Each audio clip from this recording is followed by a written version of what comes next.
po. Magandang umaga po mga Batang Maynila. Ako po si Atty. Jimmy Bondo. Maraming salamat sa inyong palakpakan na pwede niyo pang lakasan.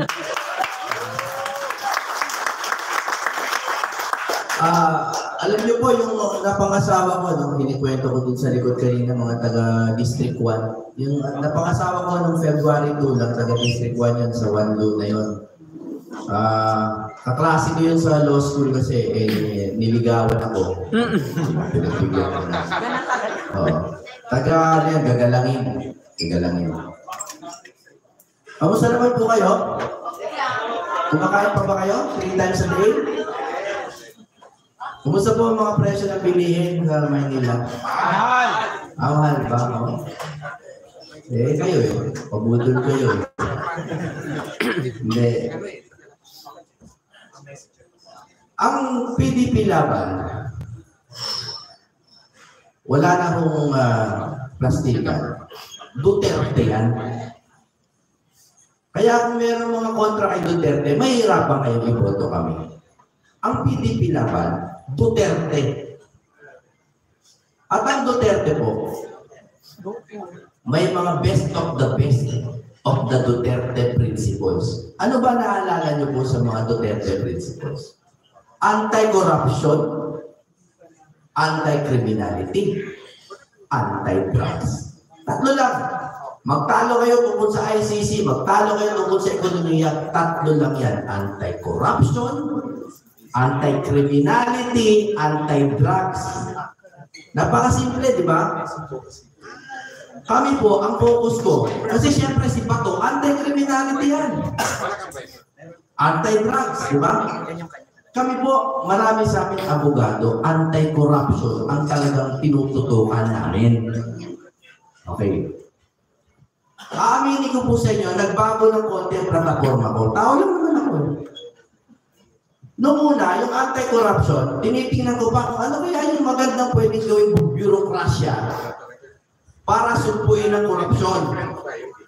Anong klaseng ahensya ang kailangan gawin? Tama?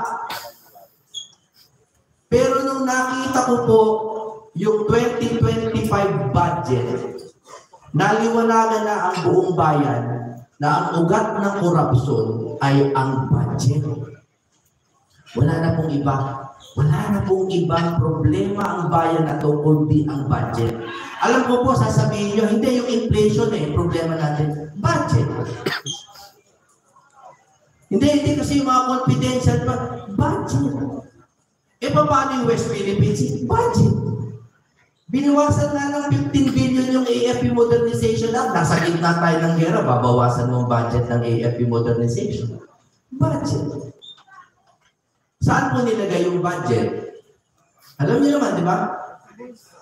Sa ayuda. Sa ayuda po nilagay. Okay. So ano po ang problema natin? Napakadami. Gutom, inflation, di ba? Peace and order. Lahat po ang solusyon budget. Paano solusyonan ng budget? Ito na po ang sana tandaan ninyong sinabi ko sa araw nito. Ang eleksyon ang solusyon. Ang eleksyon ang solusyon. Kasi po, yung budget, paramihan lang talaga sila dyan. Paramihan ang boboto. Kung ang oligarkiya po ang nakaupo doon sa Kamara de Representante at sa Senado, kanino po papabor ang budget? Di siyempre sa oligarkiya din. Isang huling kwento po, noong Lunes, nagpunta po kami sa Ombudsman. At ako po ay co-complainant ni Speaker Pantaleon Alvarez.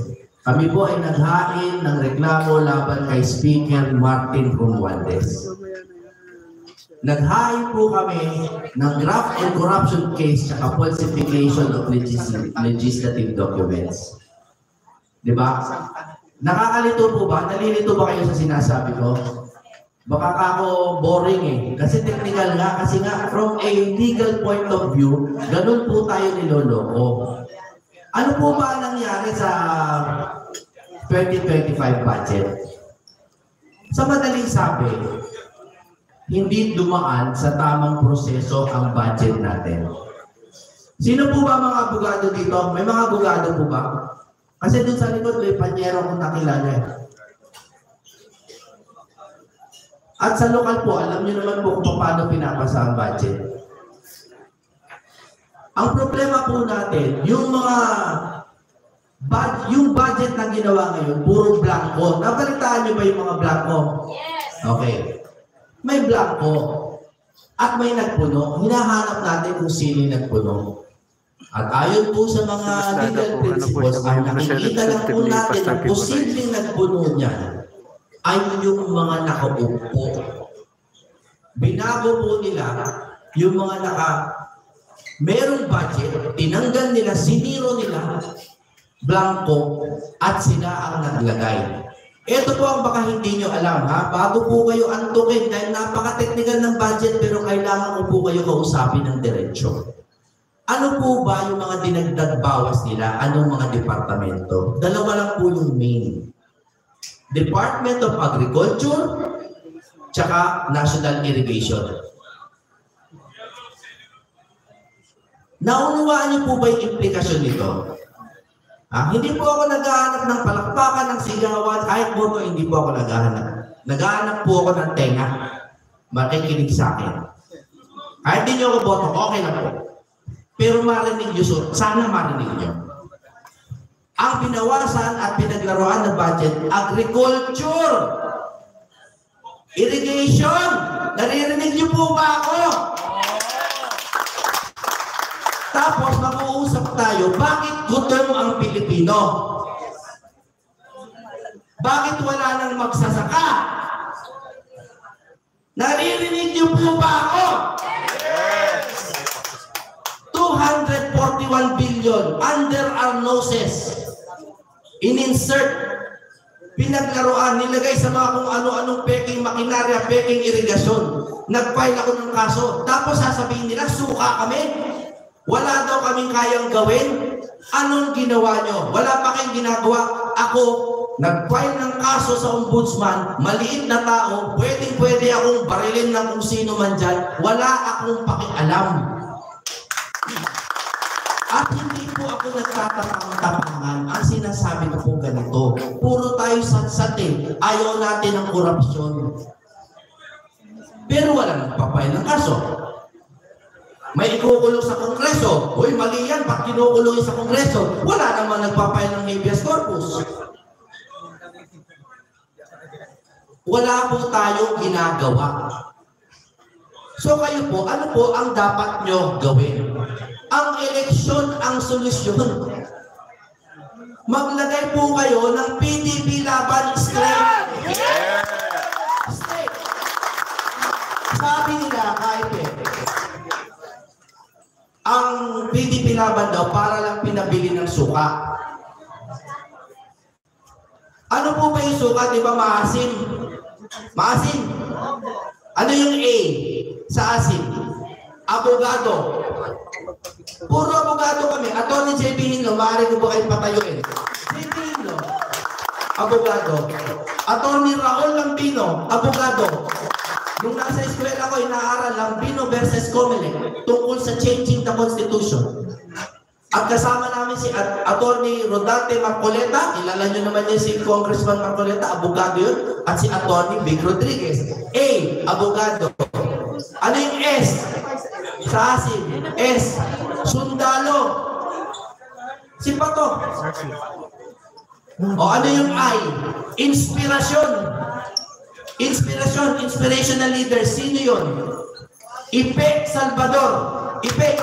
Letter I din. Philip Salvador. Inspirasyon ng marami. At si Pastor Ibaloy, inspirational leader. At huli sa lahat, M. Yan yung M. Malasakit. Bongo. Yes. Na ngayon, kinukuhaan na rin ng budget. Pero pinaglalaban pa rin ni Bongo na manatiling buhay ang malasakit. Hindi nila makukuha ang malasakit sa atin. Sa pagwawakas po, ito lang po ang hinihingi ko. Hindi po ako humihingi ng boto. Marami pong iba, style nila yun, okay, I respect that. Ang hinihingi ko po, kilalanin niyo po kami. Kasi po, sinasabi ko po sa inyo, kitang-kita namin, kahit hindi abogado, pero kami po, nagkataon, mga abogado kami, kitang-kita namin kung paano po binabalahura ang budget natin at saan kinukuha sa pagkain. Kaya huwag na kayo magtaka kung bakit mahal ang presyo ng bilihin, kung bakit hindi na tayo nagtatanim ng sarili nating palay, at kung bakit gutom na ang mga anak ninyo. Pupunta kayo sa grocery, may dala kayong 1,000, paglabas nyo, wala kayong dala kundi supot. Kahapon may kausap po ako. No? Yung aking matagandang kadi, pero hindi ako nagot, no? Kadi ko yun, nagpunta sa akin kasi humingi ng mga tarpaulin. Tapos sabi niya, sir, dapat kayo manalo. Kasi binibigay niyo sa amin dati pag naglalaro kayo. Pag uwi namin, talagang bigas lang ang naiuwi namin. Wala na nang mabili ang 1,000 na kadipin. Ang ninanakaw po sa atin diretso po, galing sa agrikultura. Tapos pinapatay na po nila yung industriya natin ng mga magsasaka. Wala nang gustong magsaka, wala nang gustong gumawa ng pagkain. Tayo po ay nag-aangkat ng bigas. Nag-aangkat tayo ng bigas. Ang dami nating lupa, nag-aangkat tayo ng bigas.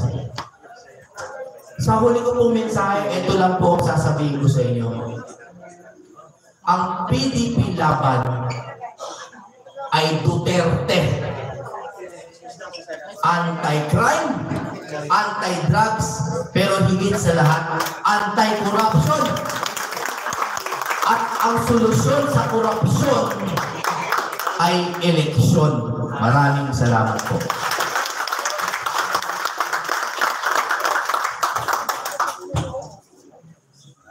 Maraming pong salamat, Senator Attorney Jimmy Bondo. At i-welcome po natin ang pagdating po ng ating re-electionistang senador. Itagamo sa bato, Senator Ronald De La Rosa. Ang susunod ko pong ipakikilala sa inyo, mga Manileño, ay naging administrador po and Chief Executive Officer ng Cagayan Economic Zone Authority. Naging Presidential Advisor din po siya for North Luzon noon pong July 14, 2016, July 2017. At naging administrador po noong July 2017 hanggang 2022 sa ilalim po ng pamahalaang Rodrigo Roa Duterte. Siya po ang kasalukuyan pong ama ng Vice Governor ng Pangasinan na si Governor Mark Lambino. Mga Manileño, ang ating pangalawang senador, palakpakan po natin, Attorney Senator Raul Lambino.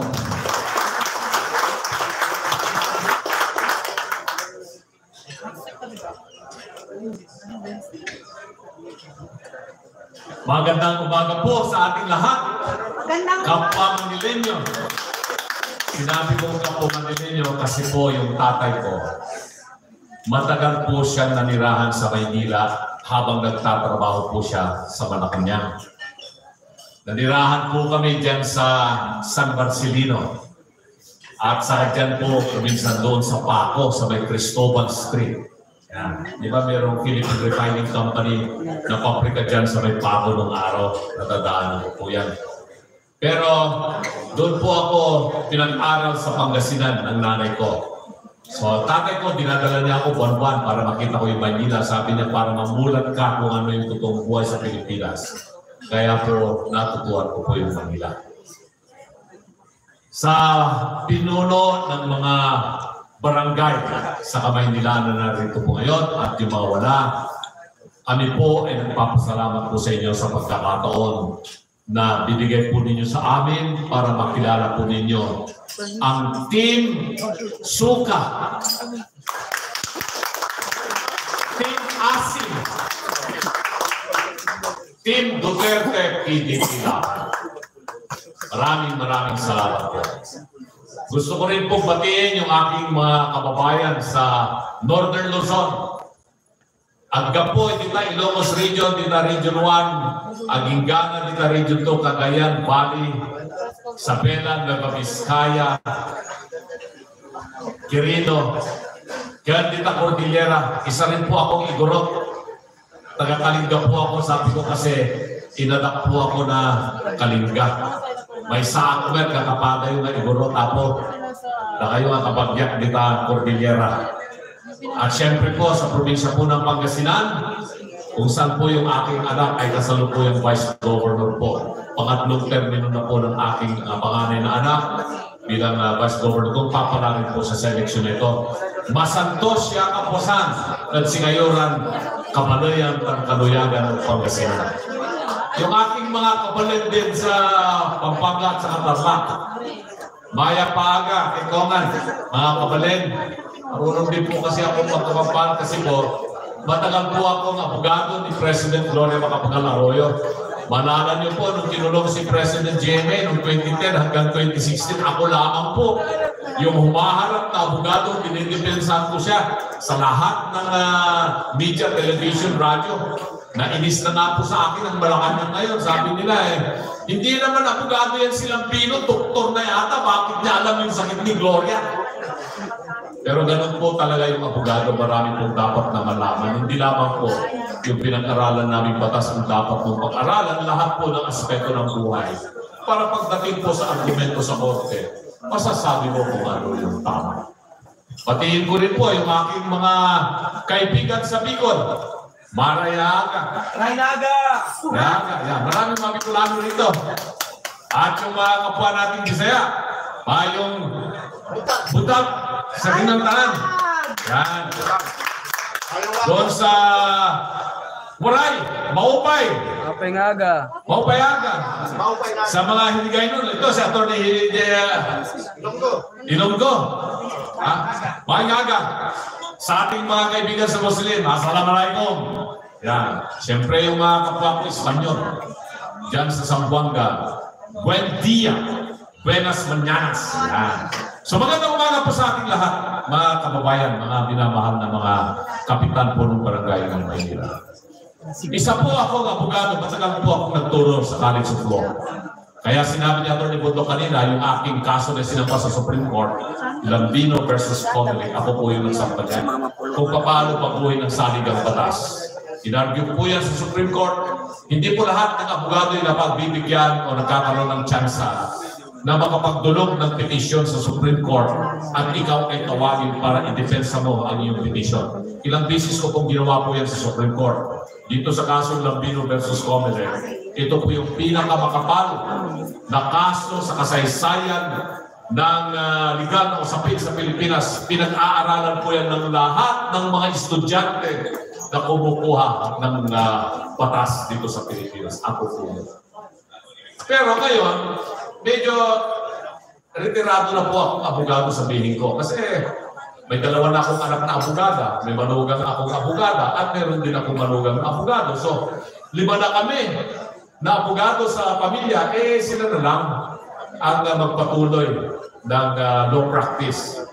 At ako naman po ay isa na lamang pong hamak na magsasaka sa Pangasinan. Alam po yan ng mga nakabisita sa aking simpleng bakahan at sakahan sa Pangasinan. Meron po akong inaalagang mga baka, kaya tawag po nila sa akin, si kabaka raon yan. At kung gusto po ninyong makita yung aking bakahan kahit na sa Facebook, i-follow niyo po yung aking Facebook account, Raul Lambino, close open parenthesis kabaka. Tapos may picture po ako doon. Guwapo pa ako doon. 15 years ago. Yan po. At meron pa ako mahigit na 100 bakang inaalagaan. 100, ha? Pero yung mahigit 1,000. Mahigit 1,000 po. At nagtatanim po ako ng palay, ng mais, para may maikain ako sa mga baka. Nagtatanim ako ng napier, kung ano ng mga matataas na uri ng damo, may maikain sa baka. Mahigit 100 pamilyang Pangasinan ang natutulungan po natin dahil sa pagsasaka, dahil sa agrikultura. Kaya yan po yung aking passion for the past 7 years. Alam ko po yung problema tungkol po dyan sa pagkain. Nabanggit na nga po ni Atty. Bondo kanina, umaangkat po tayo ng bigas. Bakit hindi natin makayanan na magkaroon ng self-sufficiency food security sa Pilipinas? Dahil po sa corruption. Corruption pa rin talaga yung problema. Magbibigay sila ng pondo sa NAIA o sa NIA, National Irrigation Administration. Eh, gagawa sila so standard ng mga irrigation system, mga irrigation canal. Kung minsan nga, wala mong tubig na darating doon sa kanal. Eh, paano naman mabubuhay yung ating mga magsasaka kung gano'n? Tapos, kukuha sila ng pondo, bibili sila ng mga water pump. Kung mayayari, subterranean river o subterranean water, ibubumba nila patas. Wala pang isang buwan, sira na yung motor na nabili nila. Kawawa yung mga magsasaka natin dahil sa korupsyon. Pag meron mang pumaani yung ating mga magsasaka ng palay, kailangan po nila ng post-harvest facilities. Kailangan nilang ipaaraw po at ibilang po nila. Eh, pero kung ang pagbibilidan po nila ay mga bako-bakong mga kalsadang sinimento, wala pang isang buwan, lumabas na po yung mga bato, wala na rin, hindi mo rin po magagamit yun. So hindi nakakarating yung mga sasakyan patungo po sa kabukiran o sa mga bulubundukin.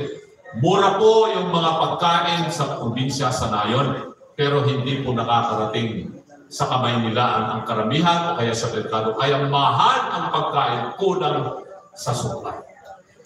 Agrikultura po ang pinakapundasyon ng lahat ng bansang nagtamo ng industrialization. Maging yan ay sa Europa o sa Amerika o sa Japan, lalong-lalo na ngayon po ang China. Sabi nga sa akin tinanong, paano ko naman masasabi? Yan. Galit na yung team ABP. Hello. Yung team ABP, galit na sa amin. ABP, di ba? Yung kanilang pangalan ng grupo, ABP. No? Sabi ng isang vlogger, yung PDP Laban Duterte team ay Team Suka, Team Asin. Yung sa kabila naman, Team ABP. Ano yung Adyan Sarap? Sabi nila. Sabi ng isang vlogger, sabi niya, ay ABP, sakto. Adictos, Benedictus, Purpuronic. Sabi nila. Hindi ako nagsabi niya na, kinutulan niya isang vlogger ka na. Vlogger ang nagsabi niya. O hindi ako, naikinukot ko lang para malaman po ninyo. Ganon din, sabi ng isang vlogger ulit. Kung vlogger na naman, nasabi isang vlogger dito, dito marami silang vlogger dito. Nako, may maganda pang meaning ng ABP. Ano yun? Alyansa ng bangag sa pulburon. So, hindi po tayo naninira. Pinasabi ko lang po itong kutuhanan. Team Suka, Team Asin, ang aming grupo. Hindi ko po kinahihiyaya, talagang sinagot ko kagad. Totoo po, nung bata ako hanggang ngayon, pag pinabibili po ako ng suha, dinideliver ko po tunay na suka. Sukang Ilocos o sukang Pombong. Kasi ang suka, sausawan po yan ng bayan para masarap ang kainan, di ba? Kahit na marami kang makakain na suka, hindi ka masusuka. Pero pag naparami yung polvoron, masusuka ka. Tumatawa si Senator Bato, alam niya kasi yan eh. Siya yung leader ng Operation Tukwang eh. Kaya alam po niya yan. No? So pagpatuloy natin, nabanggit na ni Atty. Bundok kanina. Alam niyo, Atty. Bundok, naiingit ako rito eh. Bata pa yan. Galing kumanta, galing mag-gitara. Hindi mo nasasabihin kung sino yung mga partner ng magagandang singer. Oh? Sinusundan ko eh, Quezon City, man yung kanyang sa pupuntang kakanta yan. Alam ko lahat yung mga galing na mga kumanta. Pinupunta ko yan si Jimmy Bundok. At ako'y natutuwa na hindi lamang po pag-artista, pagiging musikero ang kanyang ginawa, at naging abogado siya. Ngayon, isa siya sa mahusay na abogado. Edukasyon para sa kabataan, yan ang isa sa advokasya ng Team Suka. Nabanggit na rin po niya ang presyo. Kasi ang mataas ang bilihin, hindi po ba? Hindi na po kaya ng ordinaryong Pilipino. 70 million ang Pilipino nakakaranas ng gutom araw-araw. Hindi po lahat nakakain ng 3 beses ng araw. Kung makain man yan ng 2 beses ng araw, okay na yun sa kanila. Ang problema pa, hanggang kanin na lamang at saka asin at suka yung kanilang kinakain. Kaya huwag nilang malinitin yung suka, sabi namin, kasi importante yan sa atin, sa mga Pilipino. Magkano ba yung presyo ng isang tasang kanin ngayon? 20 pesos, hindi ba? Yung kamura na yun? 20 pesos yung isang tasang kanin na yun. Tapos sasabihin nila, kaya namin ibaba yung presyo ng bigas ng 20 pesos. Diyos ko po. Imposibleng pangako po yun. Imposibleng pangako. Mas malala pa sa imposibleng promisa yun. No? Hindi po nila kaya magawin yun. Pero bakit ang Japan? Yan, tinatanong ko tungkol sa agrikultura.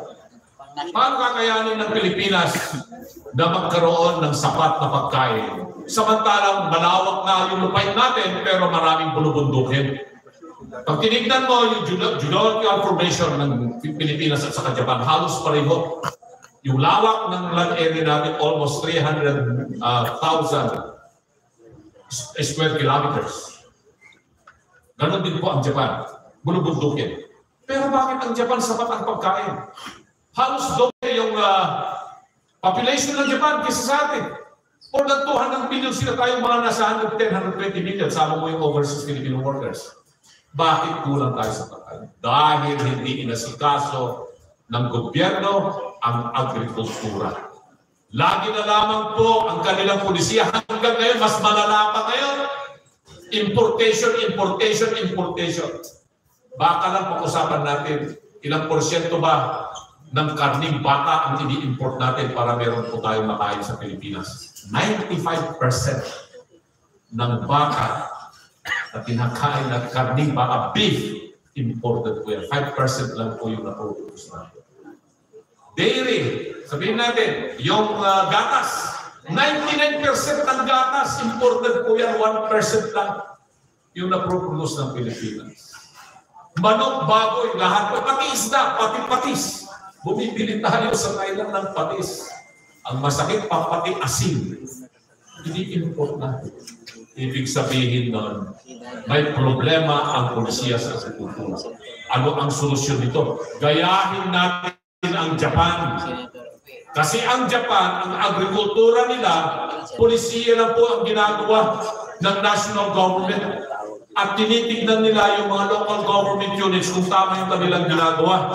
Ganon din po dapat ibigay na po natin ang principal obligation sa pag-aasikaso sa agrikultura sa local government units. Pero dapat mahigpit ang national government na ipatupad yung mga programa at polisiya ng national government. E pero mo ngayon, animal dispersal, kamo na lang. Pagbibigay ka ng baka, baboy, manok, kambing sa mga magsasaka at sa kanayunan, ay dapat ang bibili pa national government, Department of Agriculture. Eh, bibili sila ng baka, 25,000 ang isa, pero doon sa resibo nila, 60,000. Tapos pamimigay mo yon sa magsasaka, ang late na baka. Sasabihin ng magsasaka, hindi ko naman mapapalakihan. After 2 months, sasabihin ng magsasaka, nagkasakit yung baka, kaya hinatay na lang. Hindi nagkakaroon ng tunay na dispersal para natulungan ng magsasaka. Ganon din po yung mga nagtatanim ng palay. Kulang sa patubig, kulang sa abono, kulang sa suporta sa pinansya. Lahat kulang dahil ang gusto ng mga nakaupo at namumuno, lalong-lalo na ngayon, mag-import na lang tayo ng mag-import, mag-import na lang tayo ng mag-import, pati mga makinarya, import na lang.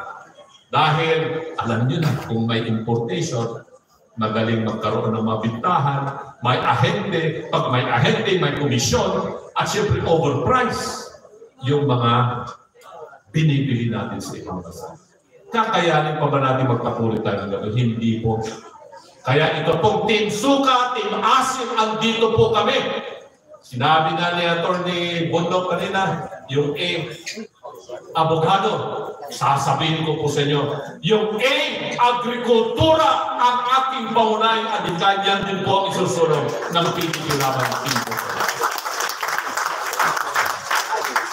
Mamaya na yung security, discuss na po yan ni General Bato. Yung investment, kaya na po yan ng ating mga, yan si Atty. Hindok, ang galing po niyan.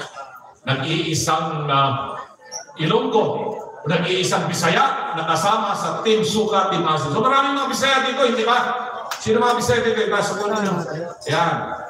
So hindi na po ako magtatagal mga kabakan, mga kaibigan at mga nirerespetong mga pinuno po ng barangay dito po sa Manila. Marami pa pong pagkakataon na magkasama-sama po tayo. Iisa lamang po yung pangako ko po sa inyo at sa sambayan ng Pilipino. Number 34, lambino ang inyong lambing sa Senado. Magsisirbisyong totoo dahil tayo ay may pusong para sa Diyos. Mabuhay po tayo at maraming salamat. Maraming pong salamat, Senator Atty. Raul Lambino. Ang ating pong susunod na kandidato ay buong buhay na pong naglilingkod sa bayan ng may buong puso. Naging sundalo, pulis, at ngayon ay ating matapang na senador. Kaaway ng mga komunista, kalaban ng droga at korupsyon. May prinsipyo, sintigas ng bato. Tunay na may pusong bato, laban sa mga kriminal. Ngunit malambot ang puso sa mga nangangailangan. Mga Manilenyo, mga kababayan, sagot na tayo at itagaan natin sa bato. Bigyan po natin ang masigabong palakpakan, Senator Ronald Bato de la Rosa. Maraming salamat po. Idol! Sa ating chairman, Alia Bidua, Sultana Bay Isasi Mastora, sa lahat ng mga barangay chairman ng District 5 and 6 of Manila, ating mga kasamahan sa Team Suga, sa ating lahat, magandang umaga po. Alam po ninyo na nabanggit ni Atty. Raul Lambino yung tungkol sa cattle dispersal. Maalala ko talaga eh. Kung maliit pa ako, i-recipient kami yan ng baka. Isang baka binigay bawat pamilya. Binigyan kami ng baka doon, tapos ako nag-alaga. Hanggang yung baka na yun, isa lang, umabot yun ng mga, bago ako gumaduate ng high school, umabot yun ng mga 11. Pwede umabot ng 11 na actual 11, kundi every year, binta, kung may graduation, kailangan magbinta ng baka. So, umabot yun ng mga 11 lang lahat at yung mga ganda programa po yun. Dahil talagang binibigyan ka ng paraan paano ka mabuhay. Sabi nga, do not give them the fish. Teach them how to fish. Pero ang sistema ngayon, ang konsepto na pinapailan ng gobyerno ito ngayon ay puro ayuda. Puro ayuda na tumatamad ang tao dahil sa kakatanggap ng ayuda. Maghihintay na lang kung kailan magbigay ng ayuda.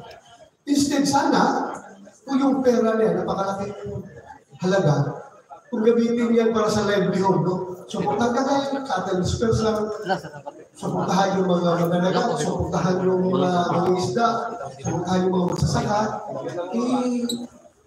yung dignidad ng Pilipino ay tataas. Dahil pinaghirapan nila yung pera na yan, at pambili lang ng mga pang-araw-araw. Pero kung pipila lang at tatanggap, alam nyo, ako'y galing din sa napakahirap na pamilya. Mabuti na lang ang panahon namin noon, walang ganyan. Talagang magsumikap ka, magtrabaho, maghanap ng paraan. Magbinta ka ng suka, magbinta ka ng maruya, magbinta ka ng bibingka, bingo, para lang maka-income. So dapat gano'n ang isip natin ng gobyerno. Alam mo yung priorities ba? Alam mo, yung polisiya ng gobyerno ay dapat talaga ang nakaupo dyan ay hindi puro pang sarili ang iniisip. Katapos namin ng budget deliberation ng 2025 budget, hindi ako pumirma sa Bicam report dahil alam ko maraming kaluluhan ang naman na sinaksak doon sa budget na yun. Kaya nag-book out ako, hindi ako pumirma. Alis ako. Hanggang sa i-ratify nila sa floor yung budget yan, hindi ako bumuto sa ratification. Pero alam ko, mayroon na naman silang bilagrong ginagawa. Kasi ngayon, yung pera na para sa AFP Organization Fund, na 50 billion dapat, Anong ginawa? Pinatiyasan ng 15 billion. At saan pinag-priority yung pera? Doon sa mga akap. Pagpupundo ng akap, mga AX, dahil alam nila, eleksyon na naman. Kailangan na yung pera na yan para pang vote buying. Wala. Kawawa ang Pilipinas. Isipin natin kung sino magbabayad ng utang na yan. Hindi yan pera na direct gamit ko for taxes, ha? Inutang yung pera na yan. Sino magbabayad yan? Yung ating mga anak, mga apo, mga future generation, sila ang magbabayad sa pera na tinatanggap natin sa akap. So, dapat isipin natin, i-educate natin ating mga kababayan na sana, pag tayo bumuto pagdating sa halalan, isipin natin ang kinabukasan ng ating bansa. Ang kinabukasan ng ating future generation. Wala tayong pupuntahan ito kung palagi na lang tayo ganito. Matatanda na tayo. Pagkansanin sa mundo, ganitong klaseng Pilipinas, iiwan natin sa ating mga future generation. Kawawa talaga. Kawawa talaga. So, alam ko nyo, may kwento ko sa inyo. Papunta ko dito. May nakita ko sa social media. Meron isang kandidato na makakaliwa. Tumatakbo siya na to. Hindi ko sabi ng pangalan, baka sisilikan tayo. Baka unang-record pa ninyo. Ito, tinira niya ako. Meron siyang pinost ko.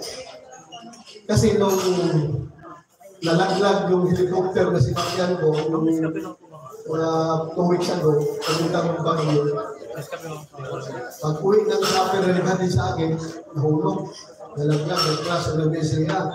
Sabi ko, siguro, may mission pa na pinapagawa si Lord sa akin, kaya hindi muna niya ako, kaya sinama naman,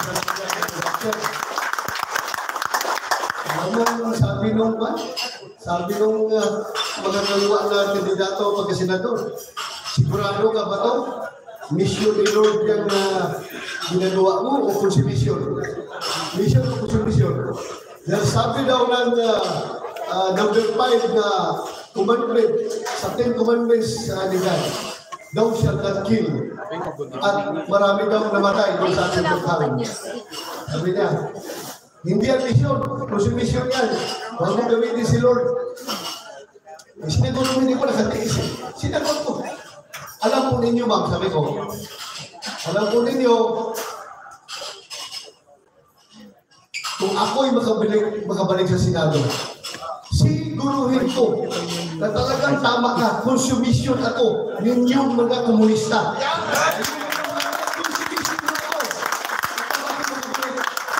Hindi ako papayag. Alam niyo bakit ako naging PNA? Dahil sa mga NPA na yan, pinupuntahan yung pamilya namin sa Davao, tinatakot ang parents ko na sasama ko sa kanila mag-NPA. Pero hindi kami nag-give-in, kaya bumalik talaga ako sa PNA. Kaya hamon na buhay ako. Hindi ko atrasan yung mga NPA na yan. Mahal ka na nila. Dahil ko lang hinaan ng gira doon sa Mindanao, laban sa mga NPA na yan. Eh ngayon ba, senador na ako? Pwede ko na gamitin yung legislatura para labanan sila? Hindi gamitin natin ito ngayon.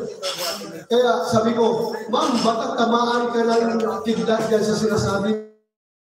Cover ka dahil na kayong mga komunista hindi naniniwala sa Diyos. Dahil ang komunismo, communism is a godless ideology. Hindi naniniwala sa Diyos yan. Tapos itong kupal na ito, ginagamit pa yung 10 commandments ni Lord. Sabi daw ni Lord, those who not kill. Akala mo, naniniwala sa Diyos itong mga gago na ito na mag-komunista. Sabi ko, pagtamaan ka ng biglan dyan, sige, mag-cover na dyan. Sinakyan niya kasi yung sinabi ng Pangulong BBM na kami daw, yung linya daw namin sa PDP ay mayroong bahid ng dugo yung kamay dahil sa doktor. Sabi ko naman, sula. Hindi ko po ikinagakahiyan mo yung kamay ko ay may bahid ng dugo. Basta yung dugo na bahid sa aking kamay ay dugo na nanggagaling sa masasamang tao, gagawin na yan. At yung dugo na yan, kinakailangan madumihan yung aking kamay para maprotektahan ang buhay ng mga matitino, mababait at mga law-abiding citizens. Itaga niyo sa bato. Yes!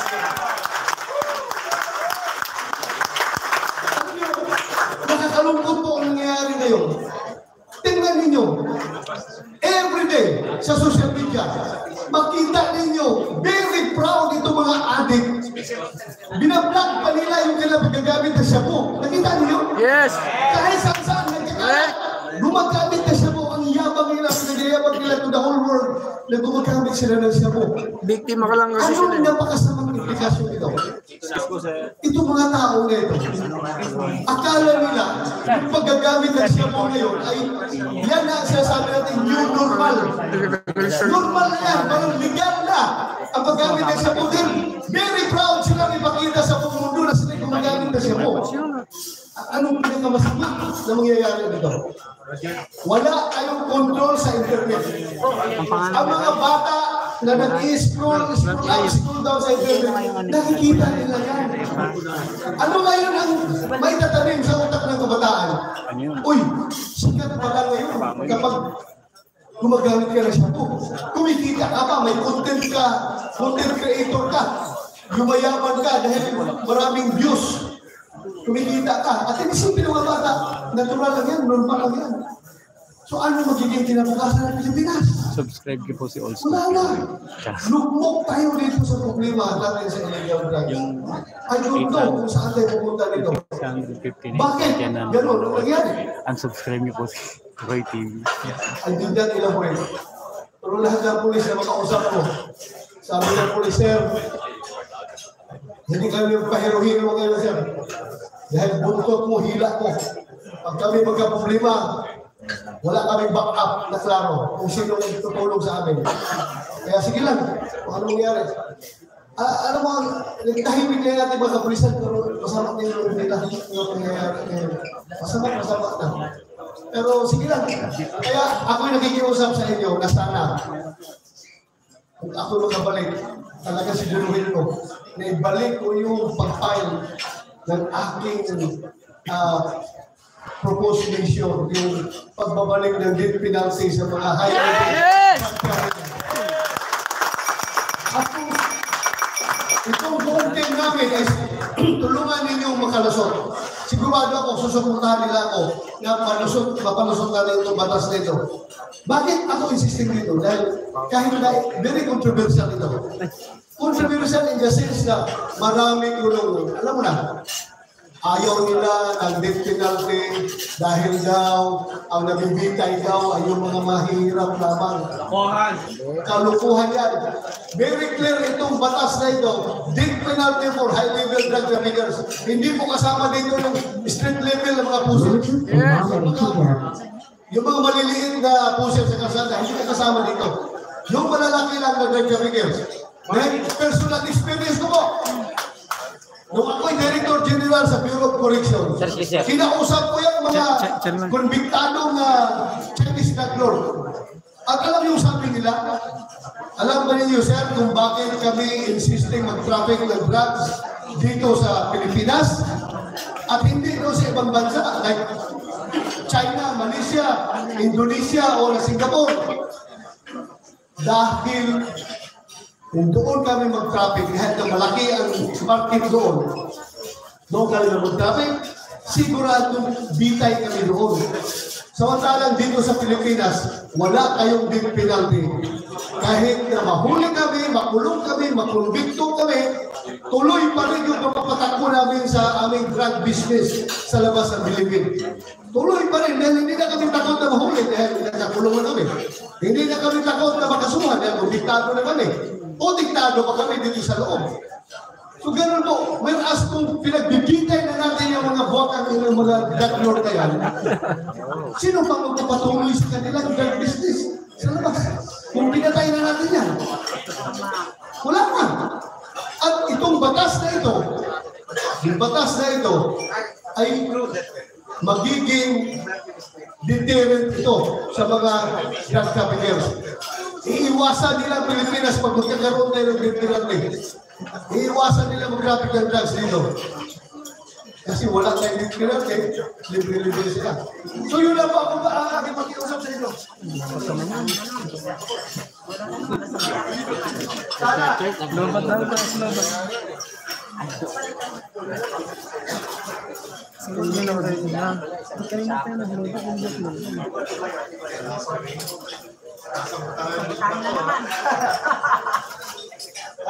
basta, yun lang po. Ano ng battery? Hello. Kanina kasi nag-lobat yung isa. Hindi na pinag sa kanan. Ano na pa yun?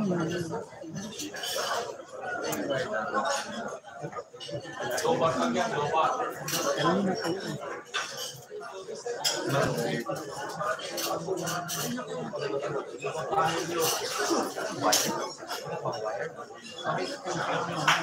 Hindi, ito, Mike.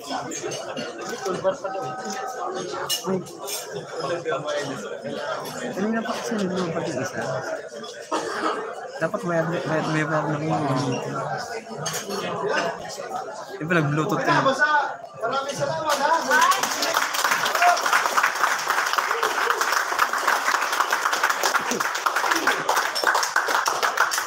Kami man ay hirap. Actually, this is really an uphill battle.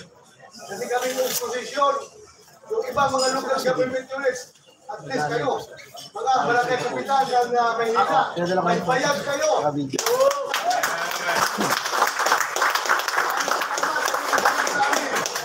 Yung iba talaga, sabihan sa lang, sir, dito sa aming lugar, sir, baka mapadyan kami sa Malacanang, sir, nakapaawa ka sa amin.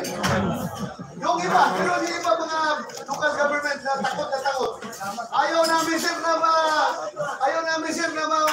ma-suspend. Kaya, yung aming panalang, yung aming siguruhin lang namin, sir, na kayo ay nasa puso namin. So, yun po ay tama na sa amin pag alam namin na nasa puso namin. Maraming salamat at magkakaroon.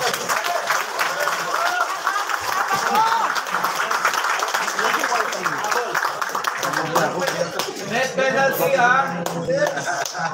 Nagamo sa bato. Net penalty. Si Ninja yan. Ay, ba't pinatay ko? Wala naman nagsasalita. Kaya, bukod sa pilit sa padon.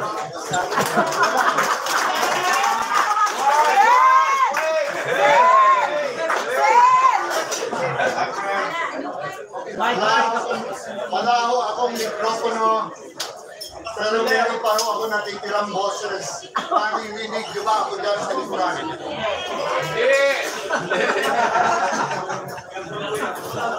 Alam niyo po,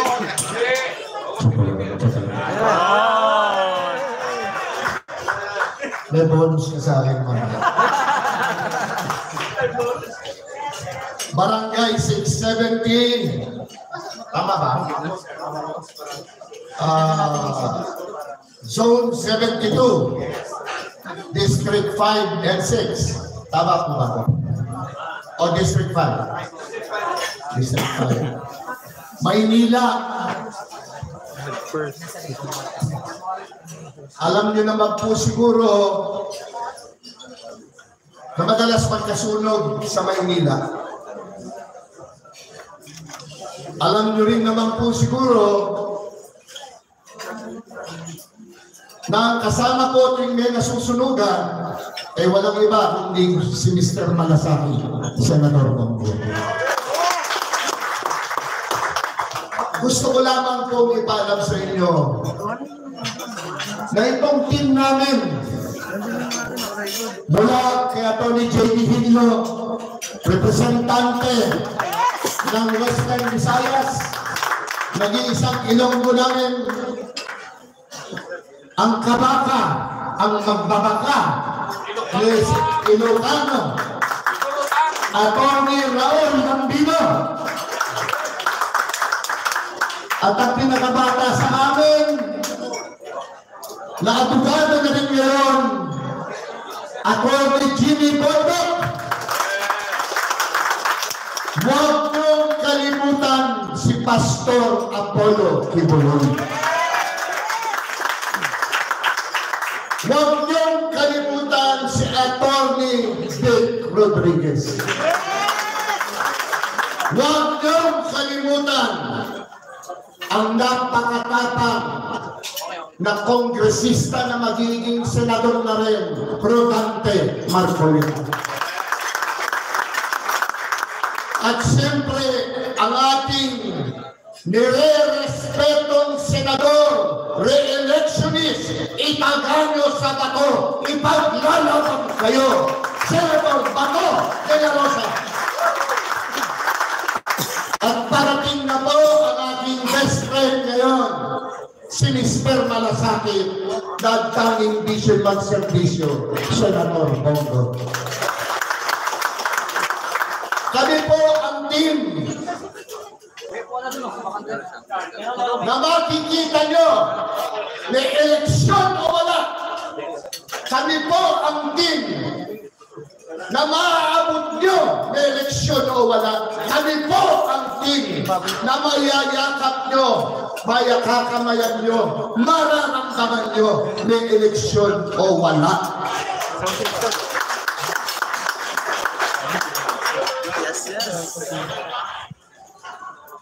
Advokasya ko. Advokasya din na magiging na Senador Bato de la Rosa, peace and order, kapayapaan para dito sa ating bansa.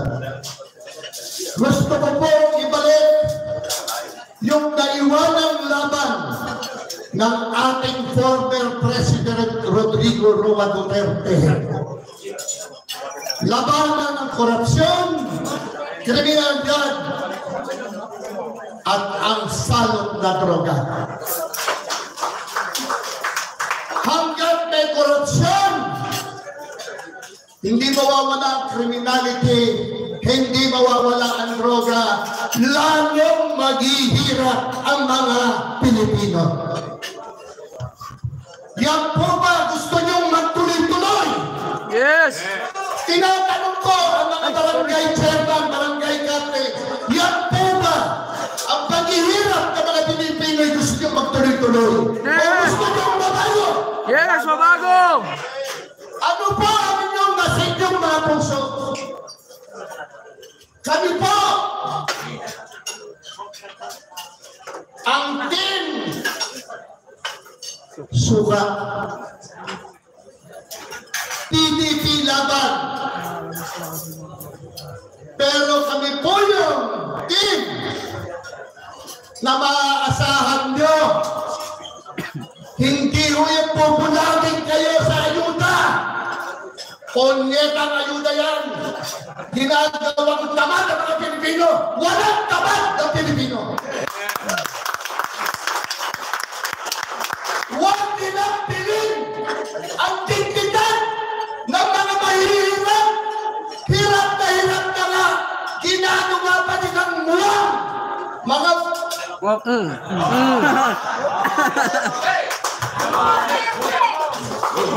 Duterte talaga. Maski ano mangyari. Tandaan ninyo. Ang laban nyo ay laban ko at laban ng buong PDP laban.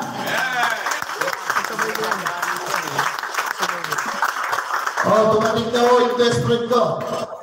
Nandiyan na si Senator Bongo, si Mr. Malasakit. Na ang tanging bisyo ay magserbisyo. Hayaan niyo muna siyang kumamay sa inyo dyan. Pagpapatuloy ko lang ang aking mga sinasabi. Alam niyo po, kailangan ng mga Pilipino trabaho. Trabaho ang kailangan ng mga Pilipino, hindi ayuda.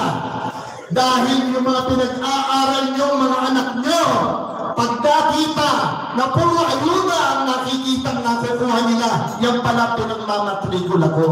Hindi ko na kailangan mag-aral.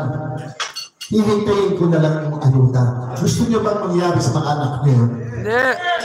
Gusto niyo bang mangyari sa mga anak niyo? Hindi. Ako kahit kailan, hindi ko matatanggap yan. Kailangan po ng trabaho, kailangan magkaroon ng batas na magpapatibay na magkaroon ng hanap buhay ang mga Pilipino. Yan po ang kailangan para lalong magsipag ang mga anak nating mag-aral. Para sa kanilang magandang kinabukasan.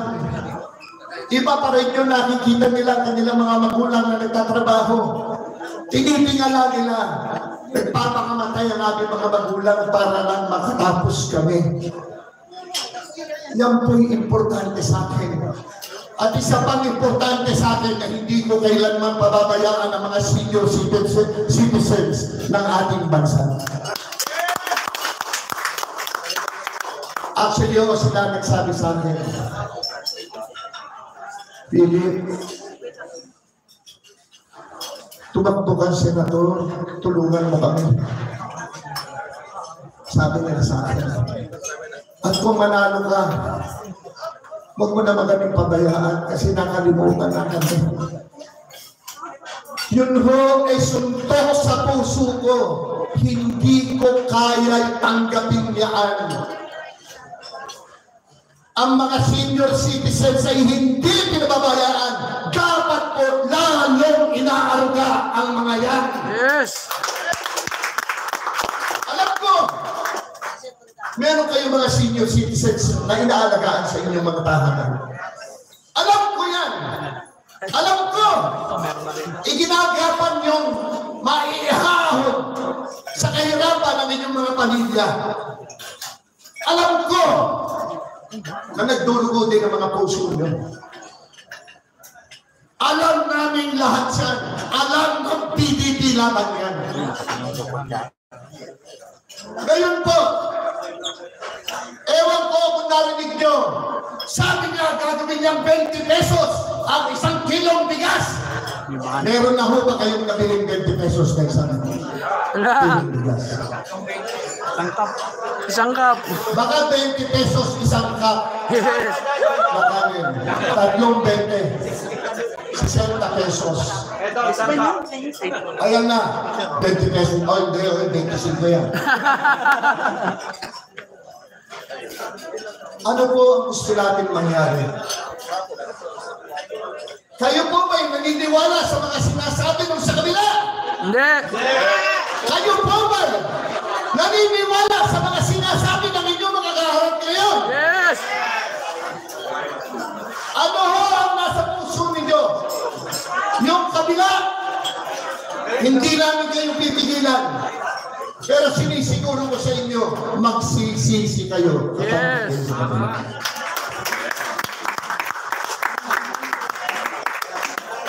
Hindi ho ako abogado.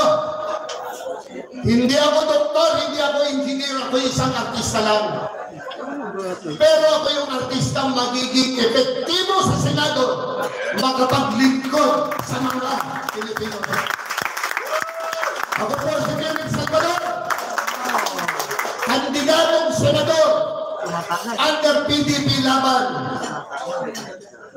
Numero 58 sa balota. Magandang araw po sa ating lahat. Maraming pong salamat, Senator Philip Ipek Salvador. Panalo na! Panalo na! I-welcome po natin ang pagdating po ni Mr. Malasakit, Senator Bongo. Ang susunod po nating pambatong pagkasenador ay ang nag-iisang kandidato ng ating partido na lalaban para sa Visayas. Ang isa sa mga miyembro ng Marco Polo 15, mga opisyal ng PDP laban ng noong 2014 ay hunikayat kay Mayor Rudy Duterte na tumakbo bilang Pangulo ng Pilipinas sa ilalim ng ating partidong PDP laban. Siya po ang pinagkatiwalaan ng ating mahal na Pangulong Duterte at hinubog sa 3 importanteng opisina ng gobyerno bilang Undersecretary for Public Safety ng DILG, Director ng Land Bank of the Philippines at Commissioner ng Presidential Anti-Corruption Commission.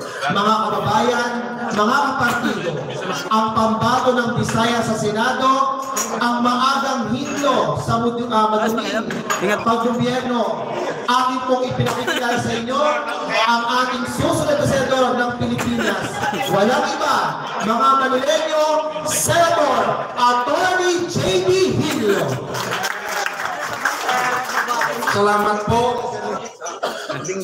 Maayong ukto sa tanan nga Manileño. May ukto. Mayong adlaw. Kay Boss Dada, ang representante ni Pastor Kibuloy, si kay Attorney Jimmy Bondok, Senator Bato de la Rosa, at sa makasamahan natin, si Senator Bongo, Mr. Malasakit, kay Senator Philip Salvador, kailangan niyang umalis, may pupuntahan pa sila ni Senator Raul Lambino. At kasama rin namin si Attorney Vic Rodriguez at si Congressman Rodante Marcoleta. Manileño, kilala po ako sa PDP Laban na nagre-representa sa Visayas. Pero dapat yung malaman na si Attorney Hillo ay naging Manileño. Paano po naging Manileño si Attorney Hillo? Nung nag-aaral po ako sa UST, nakatira po ako sa Singalong. Taga Singalong po ako. At nung ako'y nag-aantay ng resulta sa bar, sa pagkabugasya, nakatira po ako sa Orosa Street dito sa Malate. Naging masaya po ang aking pag-alala sa Manila. Papuntang UST sa Espanya, baha sa Espanya, buhay sa pagko-commute sa jeepney. Yan po naranasan ng senador na galing Visayas. Bakit po ako tumakbong bilang senador? Kailangan po sapagkat nakita ko po wala ng direksyon ang ating nasyon. Kayo na nasa barangay, alam niyo yun. Kailangan nyo magpakasipsip sa ating mga mayor, sa ating mga congressman, para magka-project. Pag hindi kayo makisama sa kanila, mahihirapan po kayo sa barangay. Yan ang nangyayari sa baba. Pero yung kanilang utak, ayuda, yung kanilang sinasabing tulong, ayuda, kailangan yun. Dahil dito sa Manila, kita natin ang buhay napakahirap. Ang buhay ng informal sector napakahirap. Ang mamahal ng bahay dito, magrenta ka dito, ang hirap. Ang hirap. Hindi gaya sa probinsya, may parking space. Dito, walang lugar ang mga sasakyan. Nakaparking sa labas. Naranasan ko yun kasi naging taga-Maynila ako. Hanggang ngayon, dito sa Maynila, nakikita ang mga batang lansangan. Dito sa Maynila, nakikita dyan sa Ross Boulevard. Batang lansangan, mga taong walang bahay. Tinitignan lang natin sila. Ano ba ang permanenteng programa ng DSWD? Bilyon-bilyon ang budget ng DSWD. Nandyan ang ating mga mambabatas. Pero bakit hindi natin nabibigyan ng permanenteng solusyon ang problema na nakikita ng ating mga mata? Very basic, dahil ba hindi sila botante? Dahil ba yung street children hindi botante? Napapabayaan? Sinasabi natin, may sindikato sa likod niyan. Ano na ngayon? Ba't hindi nyo ibigyan ng solusyon? Bakit titignan lang natin at yung mga politiko bibigyan lang ng abuloy? Yung iba bibigyan ng biskwit. Ano na nangyari sa bilyon-bilyon pera ng DSWD? DSWD, makonsensya kayo. DPWH, mga daan dito. Ang daan ba sa Maynila na maayos? Sinisira ba ng gobyerno? Dito sa Maynila, sinisira ba nila yung maganda pang daan? Ano Manila? Sa probinsya, marami. Sa Bacolod, sa Negros, napakasakit tignan, magagandang daan, sinisira. Dito sa Maynila, hindi ba perwisyo yan? Maganda pa yung daan, sisirain. Hindi traffic. Ang hirap na ng buhay sa Maynila dahil sa traffic. Dadagdagan pa. At sino yung dadagdag? Gobyerno. Kasi kung may project, may komisyon. Ito mahirap, Kapitan, no? Sa mga opisyal natin. Alam natin, o na-specular natin, o pinag-usapan natin sa coffee shop, yung komisyon na yan. Pero yung tanong, kung kayo ba witness, kung kayo mga barangay captain, barangay official, witness sa korupsyon, madali ba sa inyo gumawa ng affidavit at mag-file sa ombudsman laban kay mayor? Laban kay congressman? Madali o hindi? Madali o hindi? O wala tayong pakialam? Yan ang realidad. Pag hinayaan natin ang practice na yan, walang wasdamlag, walang future ang ating bansa. Dahil hinahayaan natin na ganyan lang ang ating kinalikihan at yan lang yung practice sa gobyerno, yan yung practice sa barangay, yan yung practice sa City Hall, yan yung practice ng Congressional Office. Yun ba ang gusto ng Maynila? Aantay na lang sa ayuda. Sa likod, sa mga kumakain sa likod, ano gusto nyo? Ayuda o programa?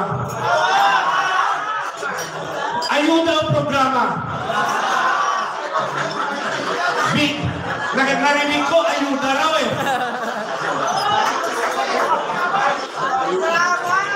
Ang ayuda, okay yun. Okay, hindi ko naman sinasabing titigilan ng PDP ang ayuda. Siyempre, bibigyan natin ng assistance sa ospital, sa pag-aaral, sa burial. Kailangan yun dahil maraming mahirap.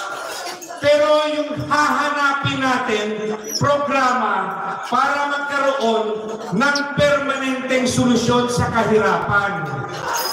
Habang naghihirap ang tao, bigyan natin ng ayuda, pero dapat magkakaroon ng panahon na magbigay ang gobyerno ng permanenteng solusyon. Ano ba ang permanenteng solusyon? Ayuda pa rin? Ayuda pa rin? Sa lahat ng nakapagsalita ko, dito sa Maynila yung parang napipilitan na parang gusto talaga nila ng ayuda. Ayuda ba talaga taga Maynila? Maynila! Alam ko mahirap yung ekonomiya nyo dito kasi dikit-dikit. Nandito na yung mga kumpanya. Ang kailangan ng Pilipinas, magpaparami ng trabaho. Tama ba? Trabaho! Paano natin gagawin yun? Iba-iba, kada lugar, iba-iba eh. Dito puno na kayo eh. Kailangan po ng Pilipinas magkaroon ng maraming factories. Dapat dito ginagawa sa Pilipinas ang sarili nating armas, sariling makinarya, sariling technology, sariling gamot, sariling vaccine, para maraming trabaho. Dito sa Maynila, mahihirapan tayo kasi nandito na yung trabaho, nakasentro na sa inyo. Pero tignan nyo yung buhay ninyo dito. Pag bumili doon maraming trabaho, siguro naman doon na kayo titira sa Maynila. Sa probinsya. Ang taga Maynila, makakonsider nyo ng pupuntang probinsya. Pupuntang Bacolod, pupuntang Davao, pupuntang Mindanao, pupuntang Ilocos. Masarap po ang buhay sa probinsya. Dito po, ang traffic. Ilang oras kayo sa traffic? Peste ng traffic. Kahit gaano karaming overpass yan, hindi masusolve ang traffic dito. Dahil puno na kayo dito sa Maynila. I-develop natin ang kanayunan. Lagay natin ang mga factories doon. Pagandahin natin ang agrikultura. Agriculture. Mali yung programa pag-ekonomiya ng ating gobyerno. Every past government, mali. Why? They depended on makagraduar sa kahirapan. Pero itong tanong ko, I'm talking of everybody in the past government. No exception. Kung tama ba ang programa ng gobyerno, bakit ang magsasaka hanggang ngayon ang pinakamahirap na sektor?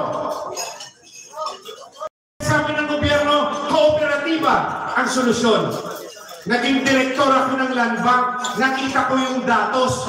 50% ng kooperatiba failure dahil sa private corruption. Akala nyo sa gobyerno lang korupsyon, sa pribadong sektor may korupsyon. Bakit? Yung mga leader ng cooperative, hindi nila binabayaran ang utang sa bangko. Di foreclose yung bankrupt.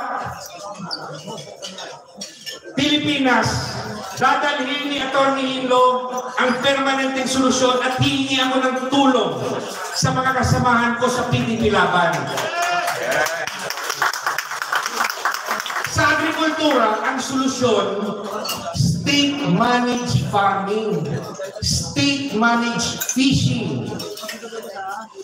Dahil failure na yung mga nakaraan na economic program. Failure. Kasi kung hindi failure, bakit nga sabi ko pinakamahirap na sektor, magsasaka at mangingisda. Gobyerno dapat pumasok na sa negosyo ng agrikultura. Big farms at yung ibibigay na solusyon sa mahihirap na magsasaka at mangingisda, trabaho sa gobyerno na hindi na kailangan ng civil service examination. Trabaho! Pagsasaka naman yan, bakit mo papakuha ng civil service exam yan? Ipaglalaban ni Atty. Hinlo kasama ng mga senador ng PDP. Ang gobyerno, kesa sa ayuda, papasok sa negosyo ng agrikultura, lahat ng nakatiwangwang at hindi nagagamit na lupain na pagmamay-ari ng gobyerno, lagyan natin ng agribusiness, pagsasaka, warehouse, factories, rice mill, distribution hub, transportation. Di ang daming trabaho magagawa sa Pilipinas dahil palpak yung mga matatalino nating agriculture secretary. From the present to the past, hindi nila nasolve ang problema sa agrikultura ng Pilipinas. Palpak sila lahat.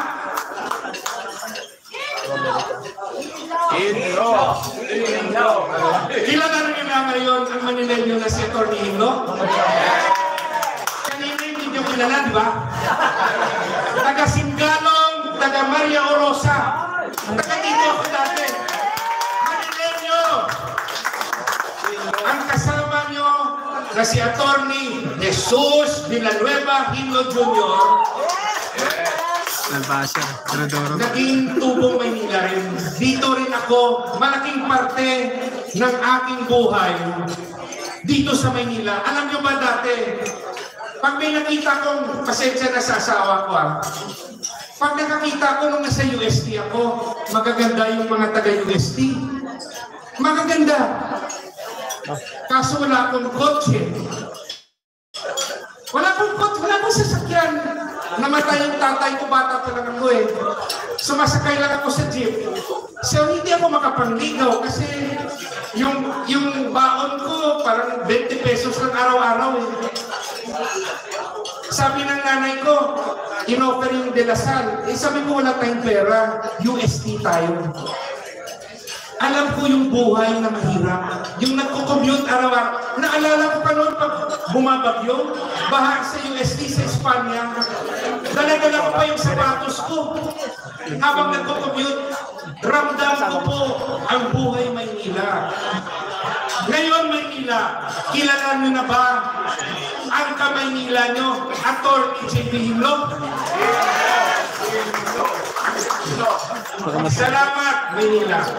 Yung pangatlong programa ni Atty. Himlok, dapat ang ating edukasyon mareforma. Edukasyon. Paano natin i-reforma? I-introduce natin ang subject Philippine Patriotism and Ethics Studies from grade 1 to college. Sa mga kaedad ko, naalala ko noon, GMRC, Good Manners and Right Conduct na subject. Bakit tinanggal ng gobyerno? Hindi ko maintindihan. Sa ngayon ba ang values ng kabataan magpayaman na lang?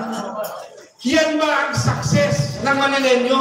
Magpayaman? At yung iba, kahit nakita nila yung pamilya nila naghihirap, yung magulang nila naghihirap, iiwanan nila at hindi tutulungan. Yan ba ang gusto ng Manila? Manila, pera na lang ba ang utak ng kabataan ng Manila? Baguhin natin. Kailangan ituro natin sa ating kabataan ang right values. Grade 1, love of family. Grade 2, love of community. Grade 3, what is the importance of education and study techniques? Ituro rin natin human rights, the dangers of illegal drugs. Ituro rin natin what is the Philippine government structure. Ano ba trabaho ng gobernador, presidente, mayor, congressman? Ano ba trabaho ng congressman? Manila. Trabaho ba ng congressman? Gumawa ng batas o magbigay ng ayuda? Gumawa ng batas. Trabaho ba ng congressman? Gumawa ng batas o mag-impeach ng vice president? Gumawa ng batas. Maynila, gusto nyo bang ma-impeach si Bibi Sara? Hindi ko narinig. Maynila, gusto nyo bang matanggal bilang vice presidente si Inday Sara? Pag gusto nyong labanan ang gusto ng mga mambabatas, dapat po lahat ng PDP laban na senador ipanalo ninyo. Lahat. Bakit lahat? Para po ma-convince si Bibi Sara, kailangan nila ng 2/3 vote sa Senado. 2/3. They need 9 votes. Kami ngayon, yung mga kandidato ng PDP, 9 na kami. 9. Sumali sa amin si Atty. Vic Rodriguez, yung kaibigan ko. 9 na kami. Lahat kami dapat makapasok. Para pag nakapasok yung lahat ng PDP laban, vote straight kayo. Huwag nyo nang dagdagan ang 10, 11, 12. Hanggang 9 lang. Puno ng PDP laban. Huwag na kayong bumoto 10, 11, 12. Makadagdag pa yan sa kabila. Naintindihan ba natin yun nga? Kung gusto nyo maging presidente na manggagaling sa PDP laban sa 2028, i-secure nyo ang Senado. Lahat kami dapat manalo. Kaya ba? Naririnig nyo na ba ang pangalan Jimmy Bundok? Ayong sa likod, hindi nila kilala si Jimmy Bundok. Kaya kakilala nyo na ba si Jimmy Bundok sa likod? Ramon Lambino? Pastor Kimuloy? Philip Salvador? Yung mga sikat namin, Senator Bongo? Alam namin mananalo na yan eh. Senator Bato, mananalo na rin yan eh. Pero siguraduhin natin, tulungan natin. Philip Salvador, lahat kami. Vic Rodriguez, kailangan namin ng asim. Kaya si Congressman Marcoleta at si Vic Rodriguez talagang ipasok natin sa 9. Okay ba Maynila? Bago ako umalis, bilisan ko lang yung iba kong advokasya. OFW, hindi kayo pababayaan ni Senator Hinlo, OFWs. Ilalabi ko sa mga kasamaan ko sa PDP laban at kahit sa kalaban ng mga senador na mabigyan kayo ng retirement and pension program. OFWs, salamat sa tulong niyo sa bansa. Pag-aralan natin na magkaroon kayo ng retirement and pension program. Sa mga nagmamahal sa mga hayop, magkakaroon tayo ng Philippine Dog and Cat Sanctuary Law.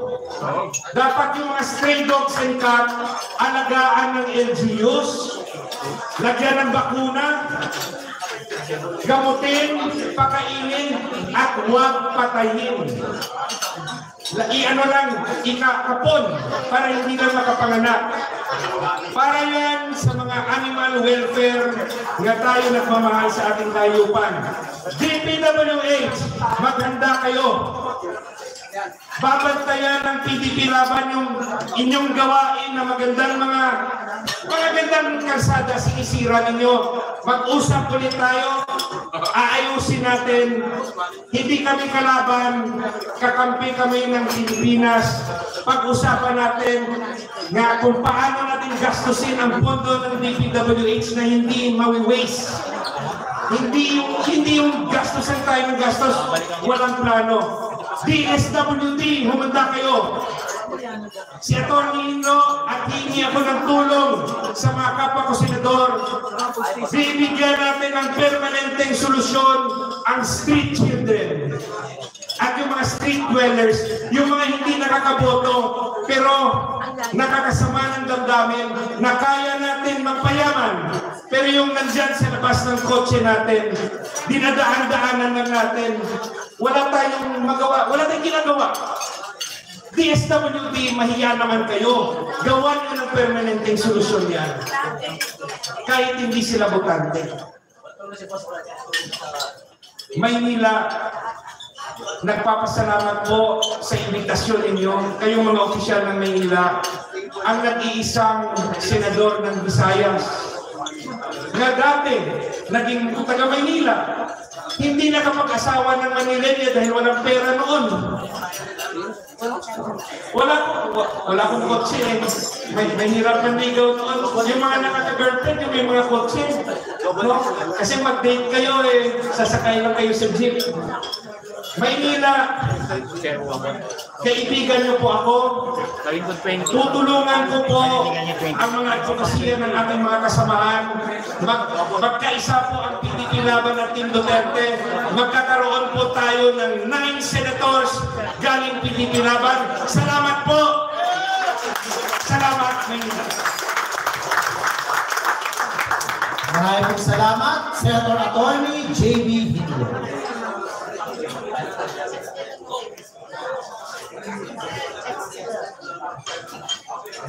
It is my honor to introduce a dedicated public servant who has been advocating for Filipinos for over 2 decades. Starting his journey in 1998 as an executive assistant, he later became a trusted aide to then Davao City Mayor and former President Rodrigo Duterte. Elected as a senator in 2019 with a remarkable 21 million votes, he has been a driving force in our legislation. In the Senate, he served as the chairperson of the committees on health, on youth, and on sports. He is the architect behind the phenomenal Malasakit Centers program, which has helped more than 15 million Filipinos patients. He is also a key figure in the establishment of super health centers and regional specialty centers. These initiatives significantly enhance healthcare accessibility across the nation. Moreover, his leadership has seen the passing of critical laws such as the Salary Standardization Law 5, which raised the salaries of government employees, and the Republic Act 11589 or the PNP Modernization Act, alongside championing the Department of Migrant Workers Act. A fervent supporter of grassroots sports development, he recognizes its vital role in shaping our youth and promoting social well-being. Ladies and gentlemen, please join me in welcoming our tireless advocate for service and compassion, Mr. Malasakit Vincent. Let us all welcome Manileño, Senator Christopher Lawrence Bongo. Magandang umaga po sa inyo lahat, mga kababayan ko rito sa Manila. Kumusta po kayo? Alam niyo, parati po ako dito sa Manila tuwing meron na susunugan. Nung baha dito, nandito rin po tayo. At kanina, mga kapitan, maraming lumapit. Papasalamat sa mga tulong, sa mga programa, sa Malasakit Center, sa iba pang mga tulong, no, yung mga ambulansya. Sabi ko, huwag mo kayong magpasalamat sa akin. Sa totoo lang po, ako nga ang dapat magpasalamat sa inyo dahil ako po ay isang probinsyano lamang na binigyan niyo po ng pagkakataon na makapagserbisyo po sa inyo. Maraming salamat po sa inyo nga. Hindi ko po sasayangin yung tiwala binigay niyo po sa akin. Magsiservisyo naman po ako para sa inyo. Sa abot ng aking mga kaya, pupuntahan ko po kayo dito sa Manila noon. Bahain kayo rito, sunog, nandito po ako. At yan naman po ang aking pinangako sa ating mga kababayan. Hindi ko po matiis na nakaupo lang sa opisina habang yung mga kababayan natin mahirap na kailangan ng tulong. Alam niyo yan po ang trabaho namin bilang senador. Constituency, representation at legislation. Huwag mo namin limitahan bilang mambabatas. Kailangan ilapit natin ang serbisyo sa ating mga kababayan. Ako po isang Batanggenyo na Bisaya, pero laking Maynila din po ako. Dito rin po ako nag-aral sa Maynila for 10 years. So turing nyo lang po ako na kapitbahay ninyo. In fact, hanggang ngayon, sa Maynila po ako nakatira. So kayo mga kapitan, parati naman ako dyan noon. Dyan sa inyong Lechon Kawali, kung kumakain ako dyan. Sa Malate, yung kanto ni ano dyan, ni Mon, meron siyang restaurant dyan, Mon Gualdes, kumakain ako doon. Dikit-dikit tong Maynila eh. Sila Chairman Boyce, mga kaibigan. Marami akong kaibigan na kapitan. Kayo mga kaibigan natin dito. Malapit po ako sa inyo dahil kapitbahay lang tayo. At huwag ko kayong magkatubiling lumapit sa akin. Dahil nandito lang po ako na handa magservisyo sa inyo sa abot ng aking makakaya. Gusto ko rin pong batiin lahat ng mga organizers dito po, lahat ng mga barangay captains ng District 5. Palakpakan po natin, please. Of course, ang aking mga kasamahan dito sa Senado. No? Dito rin po ang aming officers, no? Si Ma'am Vivian Perez, VP4 NCR. Palakpakan po natin. Fonty Henson, Regional President for Central Luzon. Anthony Del Rosario, Section NCR. Ivy. Yan. Tingnan namin yung location sa sports. Lautenco, VP for NCR. Rafa Lucra, VP for Central Luzon. Daniel Noblesa, tagal ko itong kilala.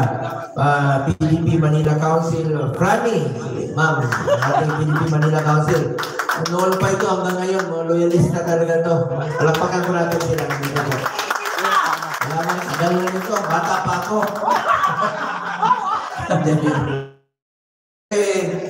May pakiusap lang po ko sa inyo. Tulungan naman natin ang mga kasamahan ko sa PDP at yung mga adopted candidates natin. Unahin ko po dito na sa ating representative ni Pastor Apollo C. Kibuloy. Palakpakan ko natin. Boss Dagat, pakikita nito sa Facebook. Siya po representative ni Pastor Kibuloy. And of course, ang aming kasama, 2015 pa lang, siyang nag-encourage kay President Duterte na tumakbo bilang presidente. Attorney Jimmy Bondok. Magaling po ito at matalino. Asset po ito sa Senado. And of course, ang aking katabi, kahit saan kami magkatabi sa Senado, dito sa partido, noon pa, magkasama na kami, 1998, kakilala na po kami sa Davao. At kilala ko itong tao ito. Malaking tulong po ito, lalong-lalo na po sa peace and order. Sa Senado, siya po nakikipaglaban po sa mga batas, sa mga tulong po sa peace and order at national security. Dahil dati po siyang police general at hindi po magiging successful na labanan ng kriminalidad sa buong Pilipinas dahil siya po ang first GPNP ni President Duterte. Magaling po ito. Ako na po makakagarantiya sa inyo, Senator Bato. Bisaya rin to, Bisaya rin. Sino mga Bisaya dito? Ay, sus, Mariusip, nagkaroon ni Bisaya rin. Sigurado ko nagkaroon Bisaya rin. Sino mga taga Mindanao? Ayun, mga Mindanao, Baybuntag. Sino mga taga Visayas? Mansyong udto diyan sa inyo. Mga Bulanon. Bisaya. Mga Waray. Rekwarta. Waray, ako, Waray Kwarta. Damo ko sa Parente, Ilonggo, sino Ilonggo? Hindi, Parente ko wala yung Ilonggo. Jebin mo Ilonggo, ikaw Ilonggo. Pinsan tayo kasi tawag na sa akin, Bongo, ikaw Ilonggo. At mga taga Manila, of course, kayo po yun, no? Mga Ilocano, Bicolano, naimbag naman yun sa inyo lahat, marahay na aga sa inyo lahat, mga babae ko. Tayo po yung Pilipino lahat, magmahalan po tayo sa isa't isa. Gusto ko lang po mag-report sa inyo bilang inyong senador kung ano na po mga trabaho na gawa natin sa Senado. I authored 16 laws. I principally sponsored 82 laws, including 80 laws for the establishment and upgrade of public hospitals. Ano po yun? Halimbawa, itong PGH, kulang yung kama. Nadagdagan natin ang kama, upgrading ng kanilang hospital beds. Like and share po ng ating live, like and share po. Pilipinas, kulang talaga ang ating pasilidad. At ang makikinabang dito yung mga mahirap nating kababayan.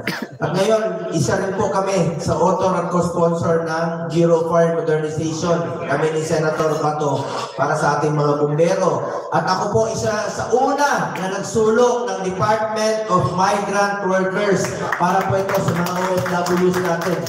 Noon, wala pang may gusto niyan. Ako lang mag-isa. At tinulungan ako ni Senator Bato, ni Senator Joel, na isa patas po siya. Meron na tayong departamento sa ating mga modern day heroes. At I co-authored and co-sponsored 185 laws. Bilang chairman ng Committee on Health, tatlo po ang aking naging prioridad. Malasakit centers, super health centers, at regional specialty centers. Malasakit center, meron kayong 4 na malasakit center sa Maynila, PGH, Tondo, Jose Reyes, at sa Pabella ang inyong mga malasakit center. Lapitan nyo lang po yan sa heart center, pwede rin kayo lumapit. At kung meron kayong mga pasyente na kailangan ng tulong sa abot ng aking makakaya, tutulong po kung pati pamasahin kahit nasa probinsya ang inyong mga pasyente. Tutulungan ko po, lalo-lalo na yung mga mahirap natin kababayan. Pangalawa, super health center. Iba rin po ito sa malasakit center. It's a medium type of a polyclinic. Pwede po dyan yung panganganak, dental, laboratory, x-ray. Yung mga buntis, pwede mga anak dyan. Yung hindi pa buntis, may panahon pa kayo magpabuntis. Sa totoo lang, itong mga super health center nakalagay sa malalayong lugar. Halimbawa, Tingloy, Batangas, Island, 2 hours ang biyahe sa bangka. Yung mga buntis doon nanganganak sa bangka, sa tricycle, ang layo ng pasilidad na hospital. Ngayon, doon na sila manganganak. Meron po sa Lake Cebu, sa South Cotabato, super health center, tinayo. Bago ako dumating, masayang-masaya yung mayor at yung kapitan. Sabi na, sir, pangalanan namin itong bata dahil may nanganak dito bago ka pa dumating. Pagtingin ko sa bata, babae. Sabi ko, paano mo pangalanan sa akin? Lalaki ako. Sabi niya, sir, pangalanan namin ito ng bongga. Totoo po yun. Magkakaroon po ng mahigit 700 na super health center sa buong Pilipinas. Pangalan ko lang po, sa Manila, Balipiano, Balipiano, Esperanza, Maria Clara. Pagdating ng panahon yan pa ang paparamihin natin dito po sa Manila po para ilapit natin ang serbisyo medikal sa ating mga kababayan. Pangatlong prioridad ko po, Regional Specialty Center. Batas na po ito sa tulong ni Senator Bato de la Rosa. Isa po siya sa author at co-author at co-sponsor. Ano po ito? Di ba ang heart center nasa Quezon City? Di ba ang kidney center nasa Quezon City, NKTI? Ngayon po ilalagay na sa ating mga probinsya, sa mga selected UAS hospital. Zamboanga, Cagayan, Cebu, Iloilo, Cagayan Valley, Cotabato City. lalagyan na po ng mga heart center doon sa loob ng DOH Hospital para hindi na natin kailangan bumiyahe ng Maynila sa pagpapa-opera sa puso, mental health, neonatal, geriatric sa matatanda, brain and spine, at saka itong mga ortho. 17 po, 17 no? The Super Health Specialty Center. 17 po. Yan po, ako po ang principal sponsor ng batas na yan. Regional Specialty Center. Salamat po. Bilang chairman po ng Committee on Sports, ayaw ko pong masayang ang inumpisahan ni former President Duterte na labanan po ang kriminalidad at ang iligal na droga. Pag bumalik ang iligal na droga, babalik po ang kriminalidad, babalik po ang korupsyon sa gobyerno. Nakakatakot.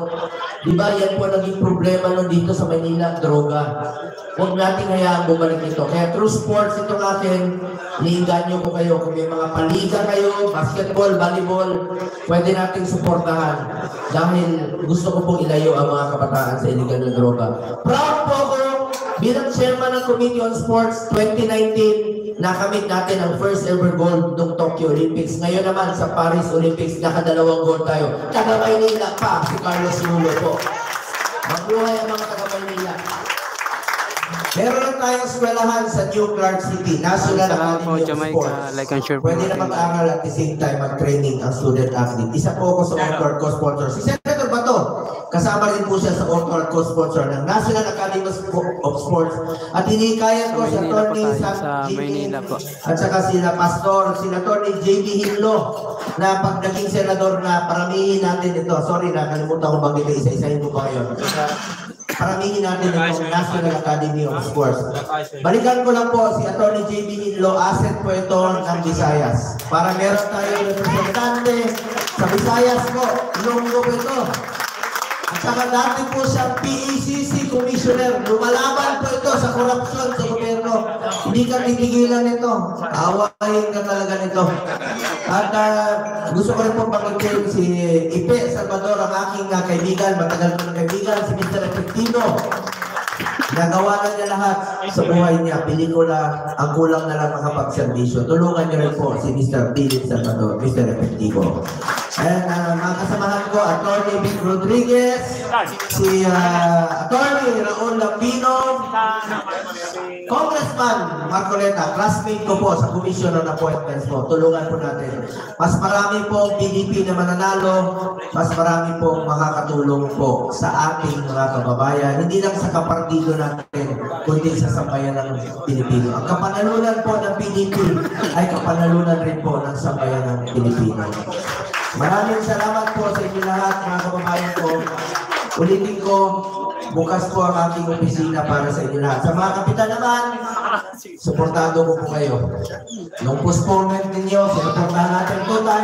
At ngayon naman po, isa po ako sa author ng ito pong Senate Bill 2802. Ito pong pagpapalawak pa ng inyong serbisyo. Basta kung anong gusto ninyo, doon po ako. Dahil alam ko, ang trabaho ng kapitan, ako po yung galing rin sa baba. Alam niyo, nung mayor pa po, sumayon ng ganda ng Davao. Umaga pa lang, kapitan ang harap ko. Hanggang pag-uwi ko sa gabi, ang kapitan kung dyan sa hagdanan.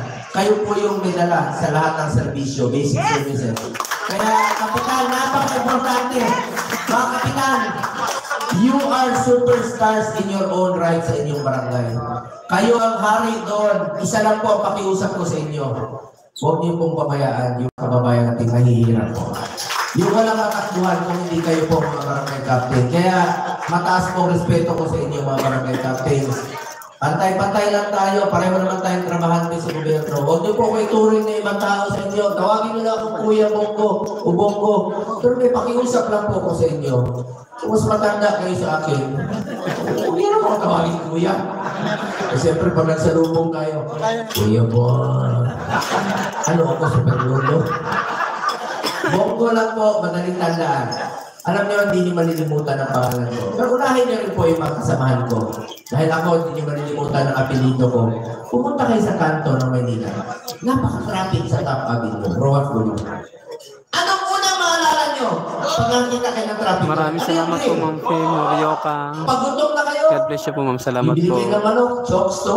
Oo. Anong pangalan ng dating presidente? Rodrigo? Go! Oh, anong paborito naming ulam? Mo? Go! Oh, ganyan. Anong tawag sa mahilig sa alak? Lasing? Go! Hoy, mga lasing, go. Huwag kayong magmaneho pag nakainom. Delikado yan. Ako na naman maalala niyo, pag kayo ay na... Anong paborito? Ma'am Fe Morioka, God bless you po. Maraming salamat po sa blessing. Salamat po. Bisaya, Duming! Go! Anong paborito hotel ni Philip Salvador? Todo! Buti na lang wala siya dito. Umalis na. Pumunta ng Pangasinan po. So maraming salamat. Pakiusap ko lang po. Tulungan po natin ang mga kasama namin sa partido po ng PDP Laban. Ulitin ko, ang kapanalunan po ng PDP Laban ay kapanalunan po ng bawat Pilipino. Mabuhay po ang PDP Laban. At Mabuhay si Bongo! salamat po sa inyo. Meron lang po sasabihin, sana po'y maalala ninyo sa mahabang panahon. Mga kababayan ko, minsan lang po tayo dadaan sa mundong ito. Kung ano pong kabutihan o tulong na pwede po natin gawin sa ating kapwa, ay gawin na po natin ngayon dahil hindi na tayo babalik sa mundo ito. Yan. Ako po, si Senator Kuya Bongo, patuloy na magsiservisyo sa inyo lahat. Dahil ako po ay naniniwala na ang serbisyo po sa tao, serbisyo po yan sa Diyos. Maraming salamat. Mahal na mahal ko kayo, mga kababayan. Thank you very much po. Ito po ang inyong Kuya Bongo, numero 28. 88, 28. Nasa na yung ginger mo, hindi mo pinatugtog. Kalimutan mo. Yung ginger mo, wala. Meron kasi ang pinatugtog na 88, 28 na. Bakit mo na hindi pinatugtog yun? Salamat po. Mahal na mahal ko. Ingat kayo. Ingat kayo.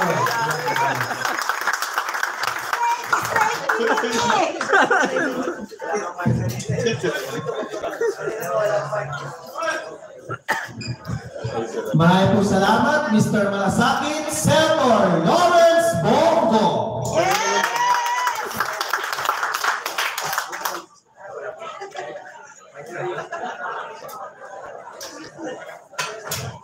Our next senatorial candidate is a well-known spiritual leader, philanthropist, environmentalist, and humanitarian and peace advocate. He is the founder of the Kingdom of Jesus Christ, a religious organization based in Davao City, which has grown exponentially from the Philippines to the world in span of 4 decades. Aside from the global dissemination of the gospel of the kingdom, Pastor Kibuloy is the founding chairman of Sunshine Media Network International, or SMNI, the founder of the Children's Joy Foundation Incorporation, known as CJFI, an organization helping disadvantaged children in the Philippines and around the world. Helping the founder of the Sunshine Philippine Movement dedicated to environmental restoration. The founder of Jose Maria College Foundation Incorporation, where almost 70% of students are scholars of the Libong Education Program. The founder of Keepers Club International, KCI, promoting the welfare and wellness of the Filipino youth. A benefactor of United Indigenous People Heritage of the Philippines, or UNIFIL. A benefactor of SMNI Foundation Incorporation, which provides immediate and assistance to those affected by natural disasters and calamities. And to represent Senator Apollo Kibuloy, let us all welcome Boss Dana.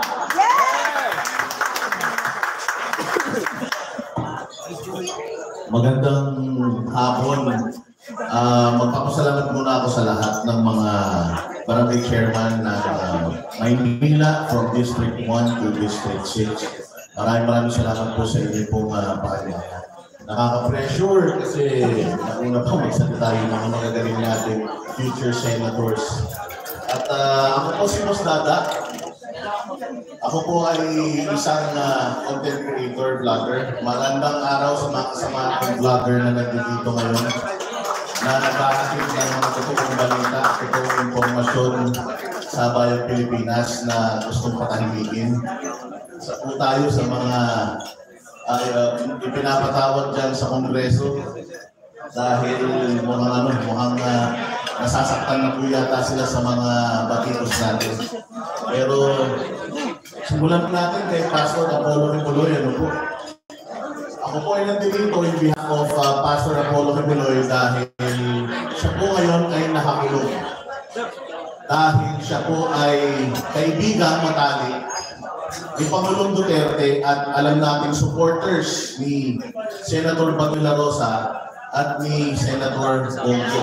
Na alam naman natin na target ng administrasyon na to, target ng disinformation sa bayang Pilipinas ngayon.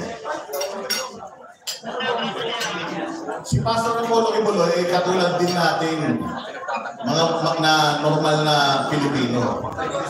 Pero siya po ngayon ang poster boy or siya po ngayon ang mukha ng political persecution sa bayang Pilipinas.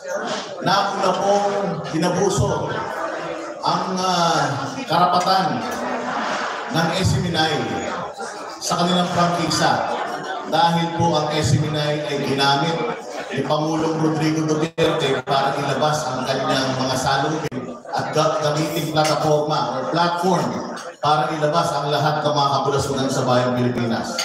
Na contempt din po ang ilan sa mga anchors ng SMNI dahil po sa pagtatanong sa mga kagalang-galang na kongresista kung saan po nila dinadala or kung totoo po ba yung laki ng budget nila pagdating sa transportation. Tuloy-tuloy na pong inabuso si Pastor Apollo Kibuloy. Kung inyo po matatandaan, 6,000 pulis ang nanirahan ng 16 na araw, illegal, dyan sa kanyang simbahan sa Davao. 16 days. Ang gamit po nilang warrant of arrest ay hindi po para sa kanya, para sa ibang tao, at ang warrant of arrest po, ang address po ay sa Pasig. Pero ginamit po iyon sa Davao at nagstay po sila doon ng 16 na araw. 6,000 pulis ang ginamit para lamang abusuhin, babuyin ang simbahan, at syempre si Pastor Apollo Kibuloy na din. Kung matatandaan natin, 44 na pulis lang po ang pinadala sa isang terorista dyan sa Mamasapano. Pero ito po, alagad ng Diyos, alagad ng simbahan, 6,000 pulis, 1,000 mahigit na SWAT at na SAF ang ipinadala sa isang religious organization. Ganyan po ngayon ang mukha ng Pilipinas.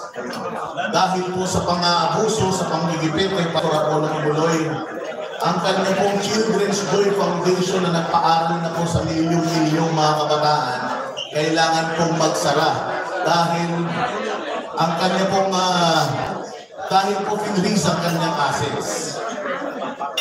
Si Pastor Apollo Kibuloy po ay kilala natin bilang isang maunlad na pastor. Pero siya po, bago magsimula, 16 lang po sila. At napalago po ni Pastor Apollo Kibuloy from 15 na miyembro, ngayon po 7 milyon na po sila sa buong mundo. At tinagurian po silang fastest growing religious denomination sa buong mundo. Si Pastor Apollo Kibuloy may resibo. Bakit ba siya tumatakbo bilang senador? Kasi po, ginulo siya ng politika. Kaya po si Pastor Apollo Kibuloy ay papasok sa politika para hindi guluhin, kundi para ayusin yung mga panggugulo ng gobyerno natin ngayon. Bakit natin iboboto si Pastor Apollo Kibuloy? Unang-una sa lahat, meron na siyang resibo.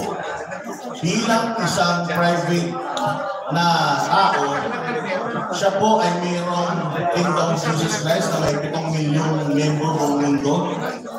Siya po ay mayroong kingdom na malapit lang matapos at may pinakamalaking seating capacity sa buong Asia o buong mundo. Meron po siyang Jose Maria College na 70% po ng mga estudyante dyan, kahit iba po ang relihiyon ay scholar. Meron po siyang Children's Joy Foundation na nagpaaral na po sa milyon-milyong mga kabataan. Meron po siyang Kingdom of Jesus Christ, meron po siyang Lord Mountain, at meron po siyang Prayer Mountain. Matagal na po siyang tumutulong, advocate po siya ng environment. Siya po ay matagal na pong nagkakandak ng mga cleanup drives, beautification, tree planting activities. Siya rin po ay tumutulong sa mga nasalanta ng bagyo, Lindol, dumaan na Yolanda, sila po yung mga kauna-unahan na namin dyan.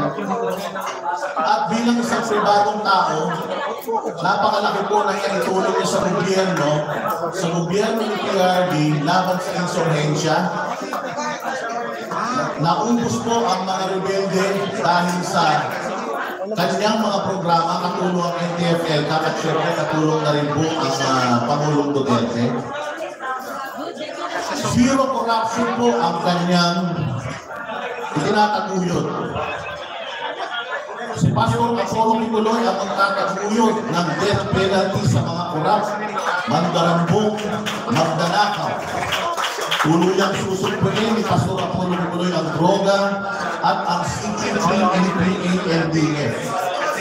Magtatanggol din po siya sa mga mamamayang Pilipino. Siya po ay isang makakalikasan at tataguyod po niya ang kagandahan at kalusugan. Siya po ngayon ay nakapilit sa Pasig City Jail at habang siya po ay nakakulong dyan, siya po ay nakagawa ng 70 bills. Hindi pa man siya po sa posisyon, meron na po siyang 70 batas na kung siya po ay mananalo, ilalakat na lang po niya yung mga batas na yan. At nadadagdagan pa po yan araw-araw.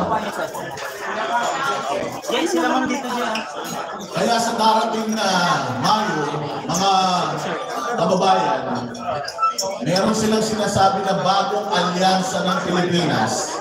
Paano naman naging bagong alyansa yung puro luma na? Yung mga dati ng mga senador na natapos na yung kanilang mga termino na wala namang nagawa sa Pilipinas, sila pa rin yung tumatakbo ngayon. Kaya nananawagan po tayo sa lahat ng mga Pilipino na iboto na po natin yung bago. Yung totoong bago. Yung totoong mga bagong mukha na talaga magtatrabaho sa bayan natin ng Pilipinas. Si Pastor Apollo Nicoloy po magsisilbing konsensya natin sa Senado. Siya po ang magbabantay ng pera ng bayan. Siya rin po ang magsisilbing moral compass. At kung ayaw niyo pong mag-impeach VPs,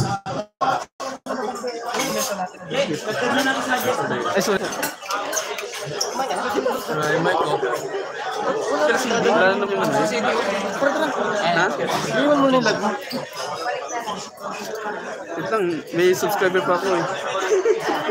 Tapos subscribe ko muna sa sir. Ano yun? Yung problema, dapat yung may wire na lang yung ginamit. Wala ka sa Facebook? Meron din sir, pero din po. Same lang din po ng profile ko.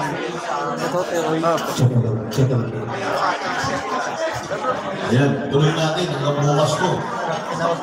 Ha? Pero dahil nalulubat na yung mga punta natin masyadong pabahan.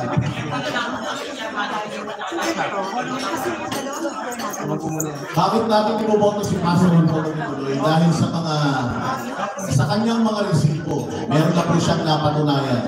Bago pa po siya mag-isip na naman po sa politiko, siya po ay visible na at tumutulong na sa Pilipinas.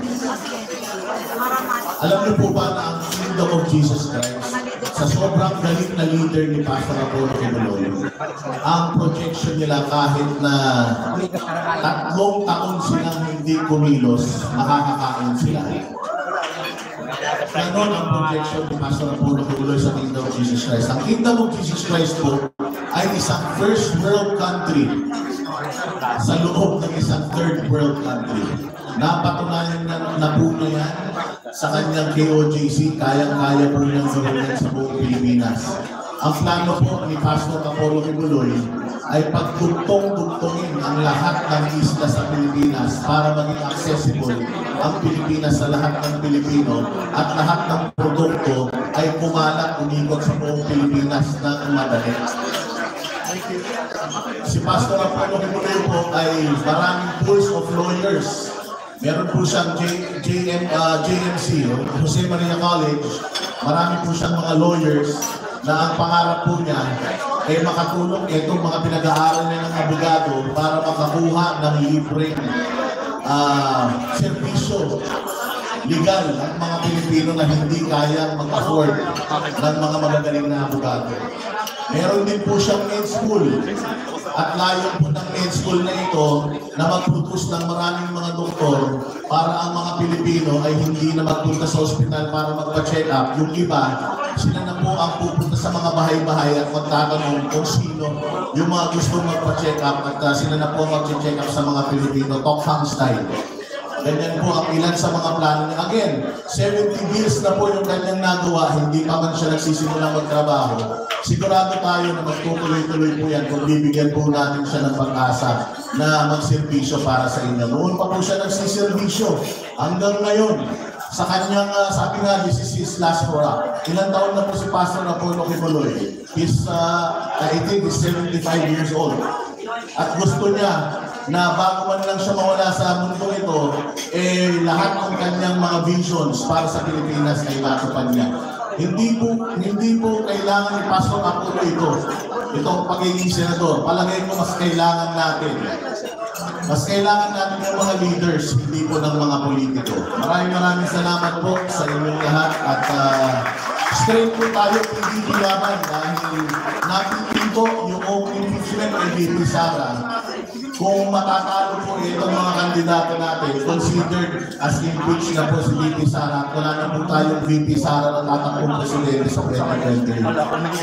Kaya kung gusto nyo magtuloy-tuloy ang servisyo ng mga Duterte, ito na po yung unang step para doon. Iboto natin lahat straight, PDP laban. At pagkatapos po noon, 2028, si VP Sara naman. Maraming salamat po sa mga.